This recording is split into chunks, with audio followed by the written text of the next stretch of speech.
Assalamualaikum warahmatullahi wabarakatuh. Masih bersama dengan saya Afisah dari SMK Negeri 1 Sedan dan merupakan CGP Angkatan 10 Kabupaten Rembang. Pada kesempatan kali ini saya akan menyampaikan mengenai demonstrasi kontekstual dari modul 1.3 tentang visi guru penggerak.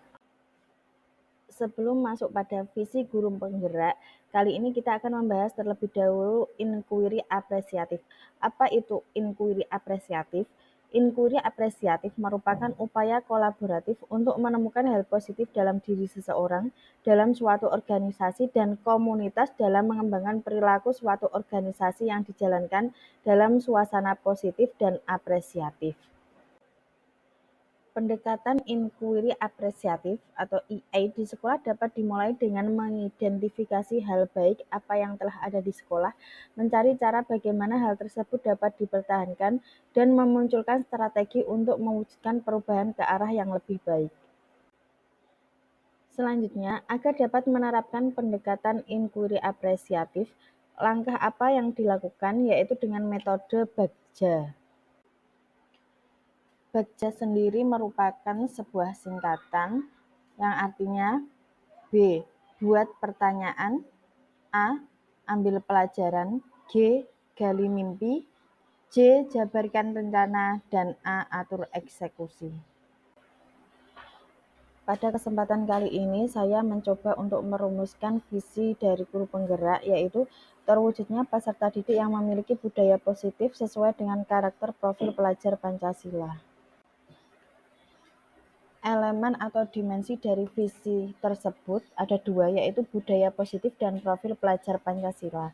Budaya positif di sini yaitu merupakan nilai-nilai, keyakinan-keyakinan, dan kebiasaan-kebiasaan di sekolah yang berpihak pada murid agar murid dapat berkembang menjadi pribadi yang kritis, penuh hormat, dan bertanggung jawab. Sedangkan profil pelajar Pancasila di sini berisi tentang beriman, bertakwa kepada Tuhan Yang Maha Esa, dan berakhlak mulia, berkebinekaan global, gotong royong, bernalar kreatif, dan mandiri.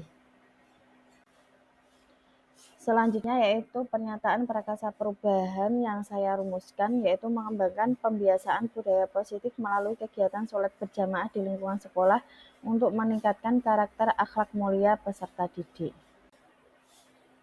Selanjutnya yaitu langkah-langkah Bagja dari prakarsa perubahan yang saya rumuskan tadi. Yang pertama yaitu B. Buat pertanyaan utama. Di sini ada satu pertanyaan yaitu apa yang saya lakukan untuk mengembangkan kegiatan pembiasaan salat berjamaah di lingkungan sekolah.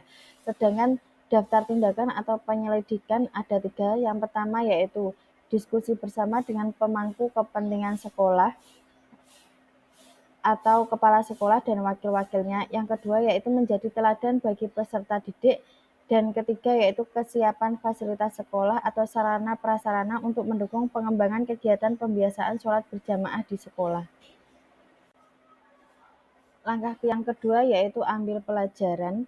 Pertanyaan yang muncul yaitu pembiasaan salat berjamaah yang seperti apa yang dapat meningkatkan akhlak mulia peserta didik. Yang kedua yaitu pihak-pihak mana saja yang akan mendukung pembiasaan sholat berjamaah di sekolah. Yang ketiga, bagaimana kesiapan sarana prasarana di sekolah untuk mendukung pembiasaan sholat berjamaah. Sedangkan berikut merupakan tindakan atau penyelidikan yang perlu dilakukan. Yang pertama yaitu diskusi bersama dengan pemangku kepentingan sekolah. Yang kedua yaitu melakukan pembiasaan sholat berjamaah. Yang ketiga berkolaborasi dengan semua warga sekolah. Dan yang terakhir yaitu melakukan survei lingkungan sekolah guna melihat kesiapan sarana dan prasarana misalkan seperti musola atau masjid, tempat wudhu, dan perlengkapan sholat. Langkah yang ketiga yaitu gali mimpi. Pertanyaan yang muncul yaitu 1. Apakah kegiatan pembiasaan sholat berjamaah yang akan dilakukan bisa meningkatkan akhlak mulia peserta didik? Yang kedua, bagaimana perasaan kita ketika semua peserta didik ikut serta dalam kegiatan sholat berjamaah di sekolah? Yang ketiga, bisakah semua peserta didik ikut serta dalam kegiatan sholat berjamaah di sekolah?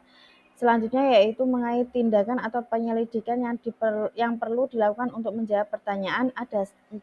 Yang pertama yaitu diskusi bersama dengan pemangku kepentingan sekolah. Yang kedua melakukan observasi terhadap implementasi kegiatan sholat berjamaah di sekolah. Yang ketiga mencatat hal-hal baik yang masih perlu diperbaiki atau refleksi terkait implementasi kegiatan sholat berjamaah di sekolah, dan yang keempat yaitu melakukan rencana tindak lanjut. Langkah yang keempat yaitu jabarkan rencana. Pertanyaan yang saya buat yang pertama yaitu bagaimana cara peserta didik mempersiapkan untuk mengikuti kegiatan sholat berjamaah. Yang kedua, bagaimana cara peserta didik dapat mengikuti kegiatan sholat berjamaah tanpa bertabrakan dengan kelas lain. Yang ketiga, bagaimana cara peserta didik dapat mengikuti kegiatan sholat berjamaah dengan hikmat. Dan yang keempat, bagaimana peran serta dari Bapak Ibu Guru dalam mengawal kegiatan sholat berjamaah di sekolah. Selanjutnya yaitu mengenai tindakan atau penyelidikan yang perlu dilakukan. Yang pertama, diskusi bersama dengan pemangku kepentingan sekolah. Yang kedua, membuat program sholat berjamaah secara terjadwal. Yang ketiga, mewajibkan peserta didik untuk membawa perlengkapan sholat berjamaah. Dan yang keempat yaitu melibatkan Bapak Ibu Guru dalam kegiatan sholat berjamaah sebagai imam maupun sebagai pendamping sholat berjamaah. Langkah yang terakhir yaitu atur eksekusi. Pertanyaan yang saya buat yaitu 1. Siapa saja yang akan menyukseskan kegiatan pembiasaan sholat berjamaah tersebut?